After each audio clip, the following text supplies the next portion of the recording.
This is my clay processing area, and here we have the clay itself, a local terracotta. I fired a cone 04, very high quality clay. I don't add anything to it. Bring it in here, store it in this container, and break it up with some of these tools. Next step, we bring it over to bathtub number 1, blunging station. We have a homemade plunger here made with a 2-speed evaporative cooler motor. Usually just using the low speed. Put the clay in here with lots of water. Plunge it for a few hours. Get it to consistency of about milk, very wet. And let it sit for a couple days. Let the water penetrate. And then give it another plunging, shorter plunging, half an hour. And then pass it into bathtub number 2 here. Putting it through a window screen, about 15 mesh. And in this bathtub, I let the clay stiffen up a little, thicken up.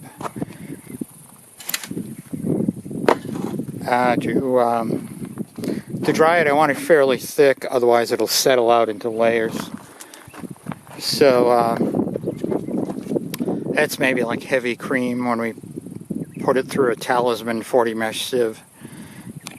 Pour it into the drying rack here, lined with a bed sheet.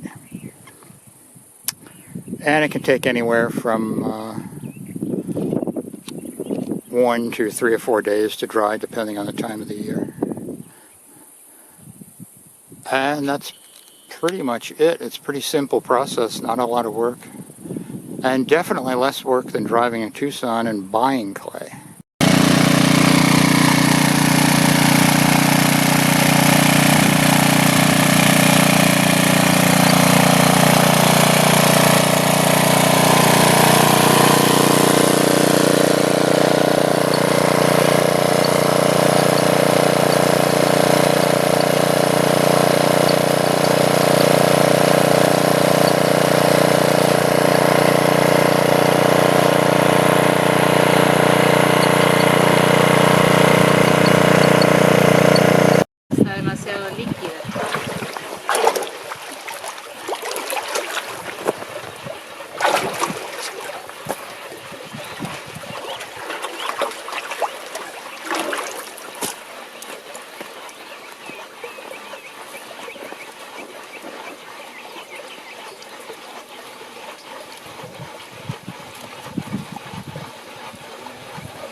Tal vez con esto, no.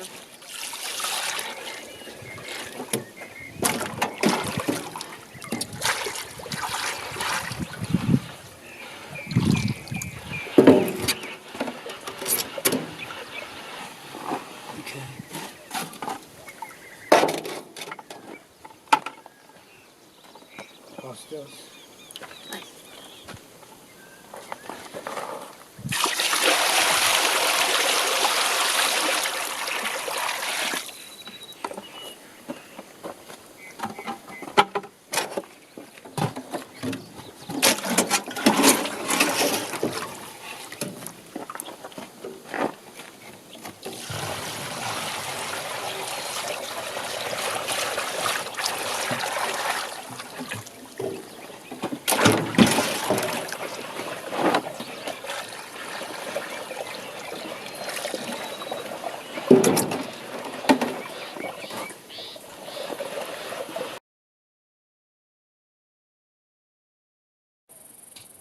I have a batch of clay ready here, almost ready, maybe, we'll see. Due to the sun and hot temperatures of June in the Arizona desert, I cover it and uncover it during the drying so it dries evenly. So take this it's covering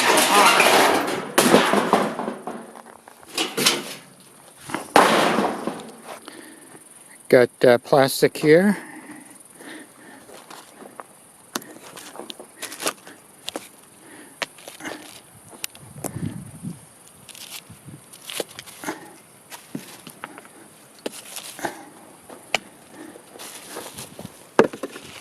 So here we go.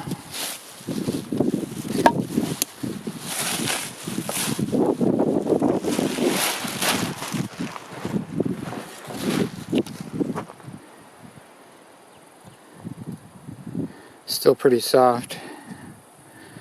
The plastic covering it all night pretty much stopped the drying process.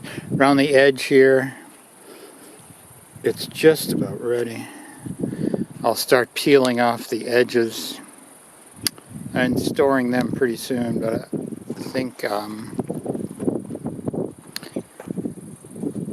let it go for a little while in the direct sun and then cover it again. And late this afternoon, cut off the edges. Looks just like chocolate. Oh, this is really quite dry over here.